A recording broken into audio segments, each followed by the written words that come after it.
भुजाओं के द्वारा कोई दूसरा जोर उपजाओ, तुम कारण बन जाओ, द्वारा किसी और को बना दो। उसी समय मेरे भगवत प्रेमियों नारद की बात को मान करके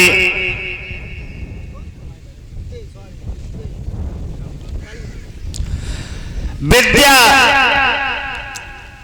ब्रह्मा जी ने अपने चोला को त्यागा। विद्या वैदिक धर्म में से ये सृष्टि का जाल रच के तैयार हुआ। आप लोग सोच रहे होंगे सबसे पहले हम और आप कैसे पैदा हुए। अमैथुनी, जेठ के महीना में तुमसे कहा जाए कि कहीं से 2 गिजाई पकड़ के ले आओ, मिल जाएंगी? नहीं भक्तों। और जैसे ही आषाढ़ की पहली भन्न पड़ी तो खेत की मेड़ पे टेना के टेना लो। इसी तरीके से हमारे आपके सिर में डींगर पैदा हो जाते हैं। वो कैसे होते हैं? अमैथुनी। सर्वप्रथम हम और आप अमैथुनी पैदा हुए, उसके बाद में ये मैथुन की क्रिया संलग्न हुई। इधर बताया गया है सृष्टि बढ़ने लगी, कमल का पत्ता था वो थरथराने लगा। उस समय पृथ्वी कहां थी? इस भागवत में लिखा है कि हिरण्यकश्यप का भाई हिरण्यक इस पृथ्वी को चुरा ले गया। शंका वाली बात भक्तों, पृथ्वी का कोई रजाई गद्दा है, समेटो बटोरो बगल में दबाओ लेके चल दो। वैज्ञानिक लोग बताते हैं इस पृथ्वी की मोटाई 3,500 करोड़ किलोमीटर की है। कैसे होंगे वो हिरण्यकश्यप के भाई हिरण्यक जिस पृथ्वी को अपनी बगल में दबा के ले गया? समझने की बात है भक्तों, हम और आप मकान बनाओ, दुकान बनाओ, खेत बनाओ, खलियान बनाओ, सबसे पहले क्या बनाते हैं? नक्शा। ब्रह्मा जी ने जो पृथ्वी का नक्शा बनाया था, उस नक्शा को हिरण्यकश्यप का भाई हिरण्यक चुरा ले गया। कहने का मतलब है भगवत प्रेमियों, पृथ्वी के सत को खींच ले गया। पृथ्वी पर उपज नहीं हो रही थी, ये सारी सृष्टि त्राहिमाम कर रही थी। सुखदेव जी ने प्रश्न कर दिया, हिरण्यकश्यप और हिरण्याक्ष कैसे थे जिनका प्रभु ने वध नहीं कर पाया? सुखदेव जी समझाने लगे, हे राजा परीक्षित,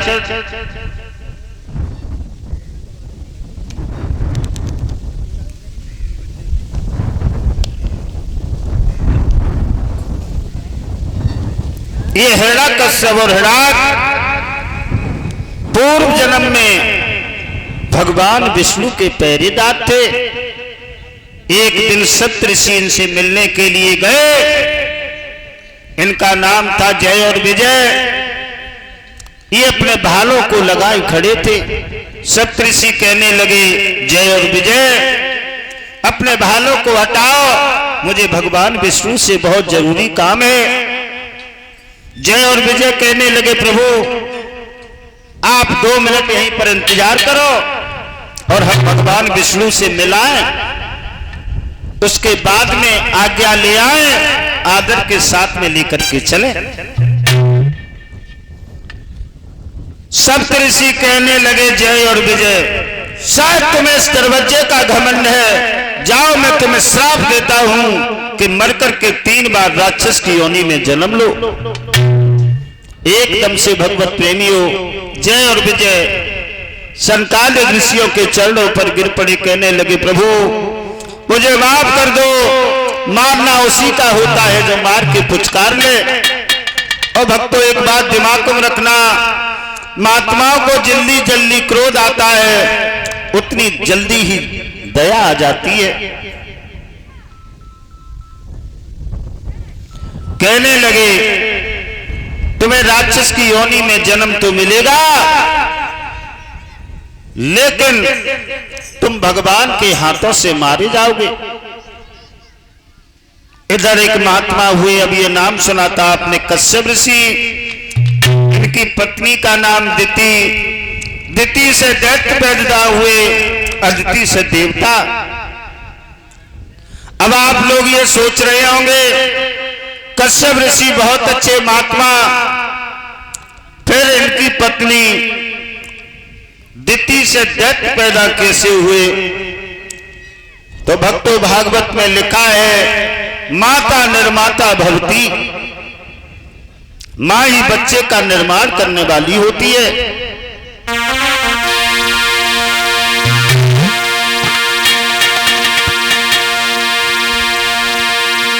मां बच्चे को कायर कर दे, मां कर दे बलवान, और मां बच्चे को मूर्ख कर दे, मां कर दे विद्वान।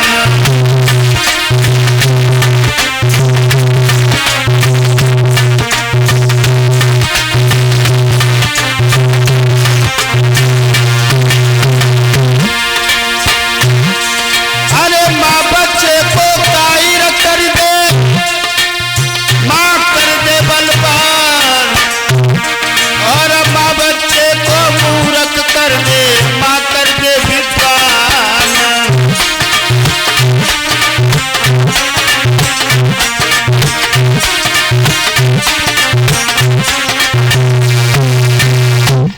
माता निर्माता भवती, मां बच्चे को कायर कर दे, मां कर दे बलवान, और मां बच्चे को मूर्ख कर दे, मां कर दे विद्वान। माताओं के पेट में बच्चा है, ये कमरे में बैठी हुई फिल्म देख रही हैं। अगर लला बंबई के हीरो नहीं बन के तो गांव की गलियन के जीरो बन के तो आ ही जाए। जिस समय मैया कौशल्या के पेट में राम है, मैया प्रभु का इतना भजन करती हैं, दशरथ आते हैं, खाना खा के चले जाते हैं, मैया को पता ही नहीं है तब कौन पैदा हुए? राम। मेरे भगवत प्रेमियों, हिरण्यकश्यप और हिरण्यक मैया के पेट में कितने दिन तक रहे हैं? 100 साल इस भागवत में लिखा है। क्यों? दिति समझ चुकी थी कि हमारे पेट से पैदा होने वाली संतान कभी शरीफ पैदा नहीं होगी। जैसे ये मैया के पेट से जमीन पर गिरे, बहुत ही विकराल शरीर है, यम वरुण कुबेर इनके अधीन हो गए, भाई हिरणाक्ष पृथ्वी को चुरा ले गया। भगवान सोचने लगे क्या करना चाहिए। उसी समय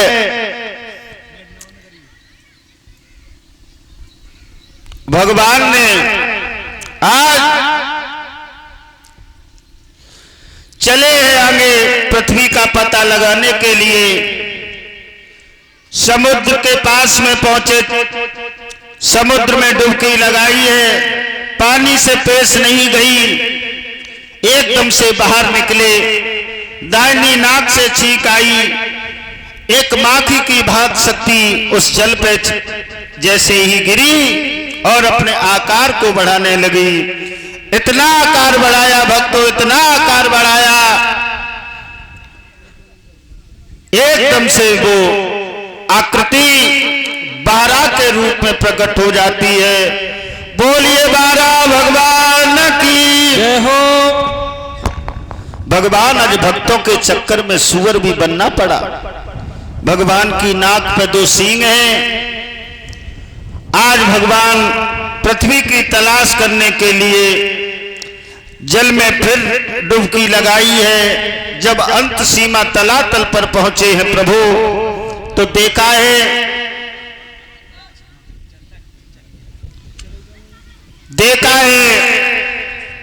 कि आज कोने में पृथ्वी रखी है। एकदम से पृथ्वी को उठाया, अपने सींगों पर रखा और जल को चीरते हुए भगवान आगे बढ़े। इधर बाबा नारद ने देखा है कि भगवान पृथ्वी को लेकर के जा रहे हैं, लेकिन पापी तो मारा ही नहीं गया। बाबा नारद ने अपना बीड़ा उठाया और हिरण्याक्ष को जा करके उलझाया कि हे सत्र सिंधु, तुम तो यहाँ पर पड़े पड़े हवा खा रहे हो, भगवान विष्णु पृथ्वी को लेकर के जा रहे हैं। उसी समय हिरणाक्ष ने अपनी गदा उठाई और भगवान के सामने जाकर के ललकार करके बोला है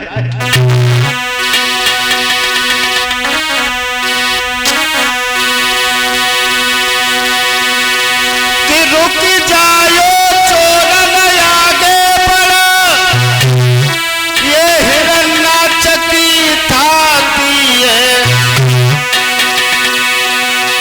चोरी कर भागो जाए रहो है तो इलाज शर्म नहीं।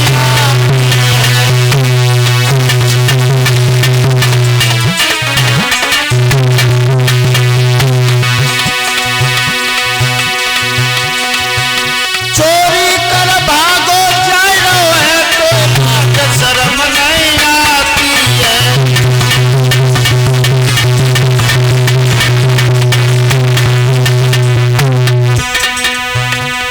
हिरण्याक्ष कहने लगा, ये पृथ्वी चुरा करके ले जा रहे हो, तुम्हें बिल्कुल भी शर्म नहीं आ रही? और क्या बोला है, अरे तूने कई बार मेरे पुरखों का वध कर डाला है, बस सावधान नहीं सही रखे, हिरण्याक्ष से पड़ गया पाला है।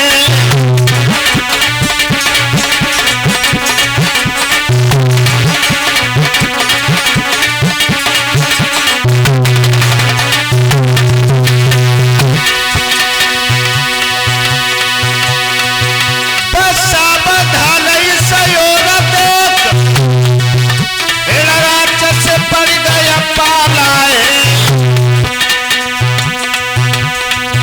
बस सावधान नहीं सहयोग के हिरण्याक्ष से पड़ गया पाला है।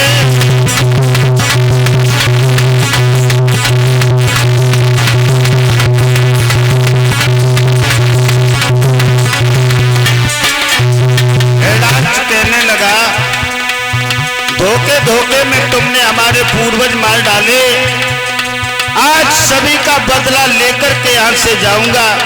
भगवान विष्णु कहने लगे, हिरण्याक्ष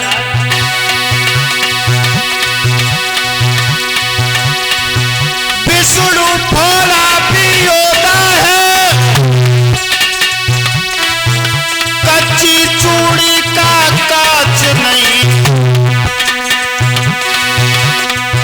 अरे ब्रज का सच्चा नाहर है, कोई सारंगी का ढांच नहीं।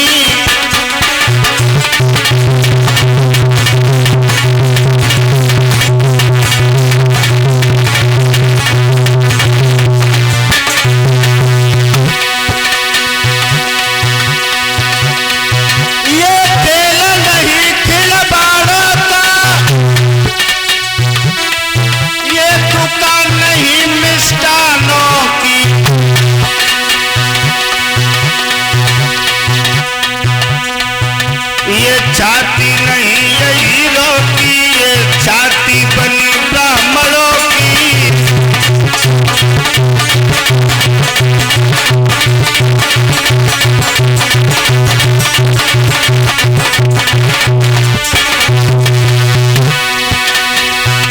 हिरण्याक्ष कहने लगा, क्या कह रहे हो? ब्रज का सच्चा नार है। और क्या बोले हिरण्याक्ष,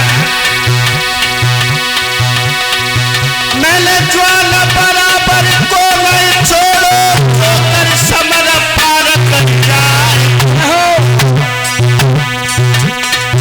अरे जो विश्वास न होवे तुमको तो मैदान ले उझलवाए।